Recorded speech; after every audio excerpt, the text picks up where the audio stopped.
Assalamu alaikum students of class 8. How are you dear students? Welcome to the second lecture of your geography portion, that is about chapter number 1, the universe.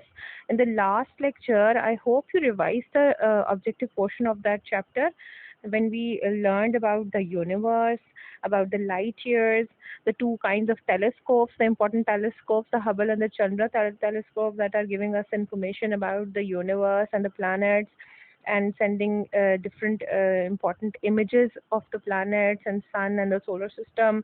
And then we learned about the concept of nebula, that is the cloud of dust, hydrogen, helium, and other gases that are found between the stars and the galaxies. But galaxies, what are galaxies? Most of the billions of stars of the universe that are found in clusters are called galaxies. और फिर हमारी galaxy कौन सी है जिसमें हमारा solar system है? That was the Milky Way galaxy. So open up page number 2 of your chapter. Today we are going to start a new topic, that is the suns and the planets. So on page number 2, on the left hand side, top left hand side, you can see an info box. A rocket to the moon has to travel much further because it has to make several circuits around the earth and gather enough speed to break away from its gravity. अब इसका क्या concept है, ये कोई बच्चा भी समझ सकता है वेरी इजीली. यू नो कि किसी भी एरोप्लेन को टेक ऑफ करने से पहले इनफ स्पीड और इनफ पावर गैदर करने के लिए it has to run on the runway. इतना लंबा रनवे का ट्रैक होता है, उसके ऊपर रन करने के बाद एरोप्लेन में इतनी एनर्जी और इसके इंजन इतनी पावर और इतनी स्पीड में आ जाते हैं कि वो टेक ऑफ कर सकें. और इसी तरह एक रॉकेट को जब इतनी स्ट्रॉन्ग ग्रेविटेशनल फोर्स है जो अर्थ की, उसने एटमॉस्फेयर के अंदर ग्रिप किया हुआ होता है हर चीज़ को, तो उसकी एटमॉस्फेरिक जो लेयर है उसको ब्रेक करके स्पेस में जाने के लिए उसको रॉकेट को बहुत सारे सर्किट्स लेने पड़ते हैं अराउंड द अर्थ. उसको कंटिन्यूसली एक बार बार घूमना पड़ता है अर्थ के गिर्द, जिसके लिए उसके अंदर एक्स्ट्रा फ्यूल भी रखा जाता है और एक्स्ट्रा माइलेज के लिए उसके सारी इक्विपमेंट भी जो है ना रेडी रखी जाती हैं कि इसको ये अर्थ के गिर्द राउंड्स लेने हैं, तो ये ग्रेविटेशनल फोर्स जो है ना उसको ब्रेक करके स्पेस में जा सकेगा. Okay, so now come to the suns and the planets. In astronomy, a sun is a huge star. Usually it is incredibly hot with planets revolving around it. अब ये हमें सोलर सिस्टम का जो concept है ये बचपन से आप लोग पढ़ रहे हैं कि सन है और सन के गिर्द जो है ना सारे स्टार्स रिवॉल्व कर रहे हैं. क्यों? क्योंकि उसकी ग्रेविटेशनल फोर्स बड़ी स्ट्रॉन्ग है. और ये जो सन और स्टार्स उसके गिर्द रिवॉल्व कर रहे हैं और जो सारे के सारे प्लैनेट्स हैं जो उसके गिर्द रिवॉल्व कर रहे हैं उनके अपने भी मून्स हैं.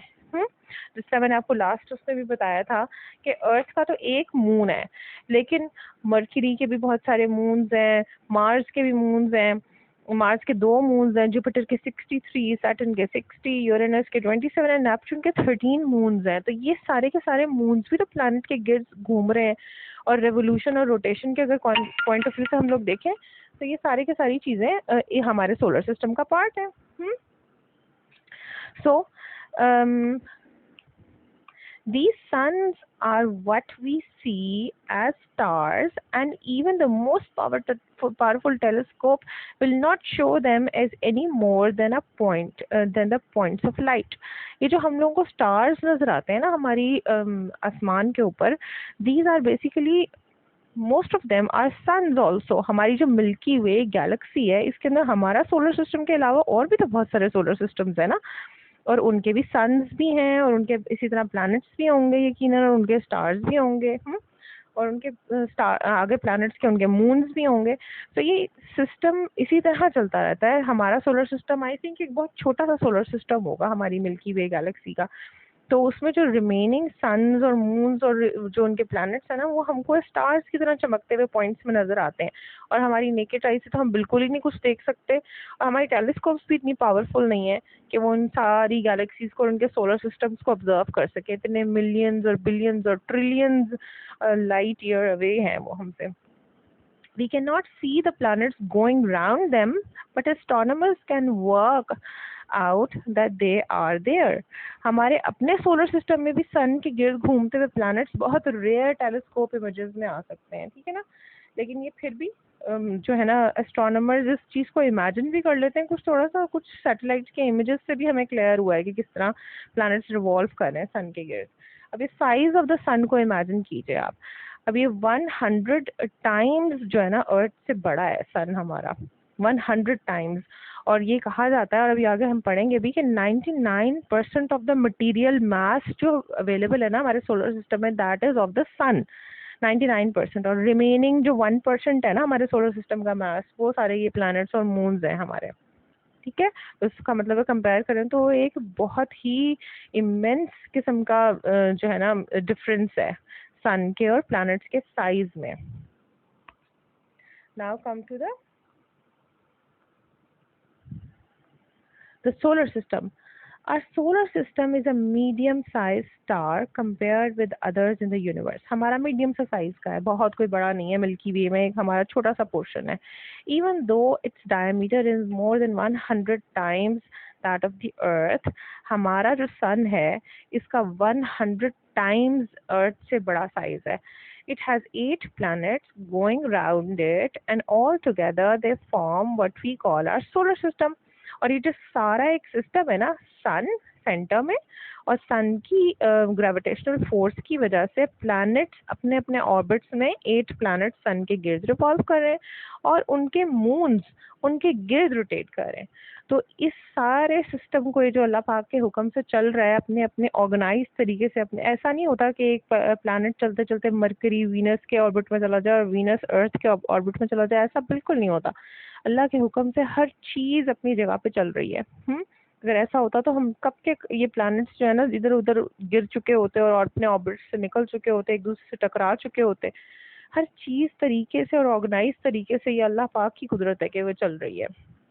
इतना ह्यूज सन है, उसकी ग्रेविटेशनल फोर्स कितनी स्ट्रांग है।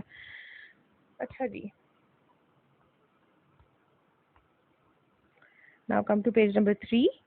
The sun contains about 99% of all the material found in our solar system. ये बहुत important है चीज़ें ऑब्जेक्टिव पॉइंट ऑफ व्यू से। ठीक है, इनको आप सबको अंडरलाइन करते जाइए। The heat of the sun comes from the kind of nuclear explosion going on continually in its heart. हम ये बहुत दफ़ा रीड कर चुके हैं कि sun is a huge burning ball of gases. ये न्यूक्लियर एक्सप्लोजन्स कंटिन्यूअली इसके अंदर हो रहे हैं, जिनकी वजह से ये इसकी हीट इतनी स्ट्रॉन्ग जनरेट होती है।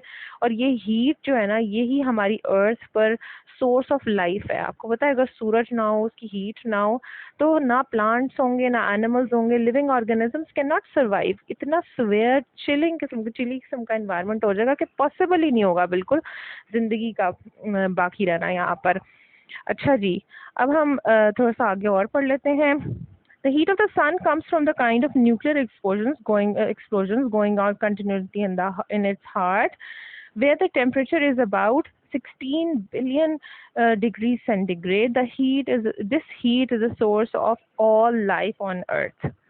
ओके जी, यहाँ तक अपनी डेट मेंशन कर लीजिए, मार्क कर लीजिए। नेक्स्ट टाइम हम इसको आगे पढ़ेंगे। ये चैप्टर जो है ये ऑब्जेक्टिव पॉइंट ऑफ व्यू से बहुत इंपॉर्टेंट है। इसको आपने साथ साथ रिवाइज करते जाना है, पॉइंट्स नोट करते जाना है और लर्न भी करते जाना है। ओके, इंपॉर्टेंट चीज़ों को अंडरलाइन करते जाइए। और आज का आपका होम असाइनमेंट भी यही है।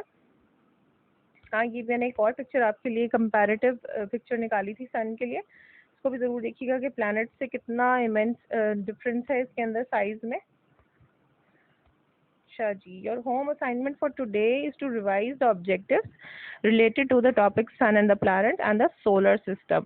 So that is all for today. Allah Hafiz.